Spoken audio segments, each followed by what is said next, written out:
I run a consulting company. We're called Control Risks. We're a risk management consulting firm. We do investigations, security, crisis management. What would be an example of a recent project you've done? And by the way, Andy, you can jump in at any time. Andy is a comedian that's founded Kung Fu Comedy Club here in Shanghai. We've been doing comedy together forever, and we're friends. And you'll be on at some point. You're on now, but we'll do an interview with you at some point in the future. And Andy like has crises and probably should be investigated. So it's that's so really funny. The connection between us. told me that his job, this is true. If someone gets kidnapped, they call Kent. That's what he does, right? And so I call Kent. I'm like, Kent, I just hit my toe on the bed again, you know. And he's like, did you wear the slippers I told you to wear? I gave him steel-toed slippers. He did not wear them. Meanwhile, I can hear someone getting hung off a tree. Kent's like, is it a bed in a dungeon? Then I cannot help you. Is there a guy from ISIS with you? So wait, is that really what you do? Yeah, that's part of it. How'd you get into that? So I don't know, actually. It's a good question. So actually, the company, I joined this company 6 years ago after being in consulting for years and years in China. And the company started in the mid-'70s started in kidnap and ransom negotiations. Holy shit. And it's still a significant part of what they do. Here in China, we don't. I mean, it's a relatively safe place. We're not. Where did the company start? It started in China? In UK, London based. And then at some point they decided to open an office in Shanghai? 15 years ago, yeah. And then mostly just kind of investigations, due diligence, because I opened an ice cream truck in China 12 years ago.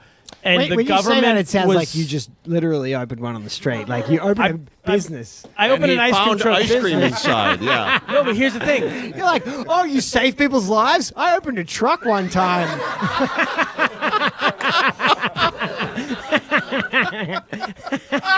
Good job stepping on my punchline, you piece of shit. No, Andy's not going to be invited back. But here's the thing. Yeah, Andy, you're done. You're not getting let into America again either. I can make sure of that. No, but here I opened a business, and the government was freaked out about that. They were freaked out, like, whoa, what does this mean? How do you pitch that? You're like, hey, I'm gonna start a kidnap and ransom business. So or is that not what you did? No, we kidnapped someone, and then, hey, do you need some help? And then, yeah. No, it started up just kind of the majority of what the company does worldwide is just investigations. Everything from forensic investigations, but the stuff that happened to you in your company is exactly the kind of stuff that we do. Is investigating what the hell happened. How do you keep these people away from you? How do you solve the problem? How do you coordinate with the government to get your business back? Oh, now I found out. Yeah, right. Yeah. I was going to say, you met me just a little bit too late. Oh, my God. Yeah. Okay, maybe if you listened a little better, you'd still have a business. Wow, okay. No, that kind of crap... several times a week, we get phone calls exactly that thing. So it's... What's the business called? My business? Yeah. It's called Control Risks. Control Risk. Okay. And what's a recent case that you've done? As an example. Internal fraud of some kind, someone stealing money and then kicking it back to government officials.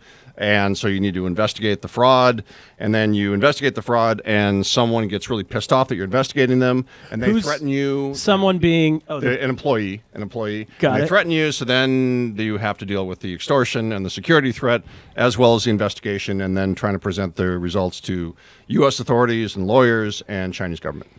So U.S. lawyers get involved. Yeah. What jurisdiction do they have here? They can do nothing, right? Well, because of the Foreign Corrupt Practices Act. I don't know if you're familiar with that.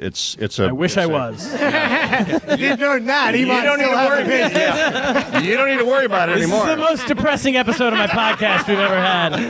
And I won't be invited back This episode's called Why Turner Doesn't Have His Business Anymore. Turner lost in everywhere. To your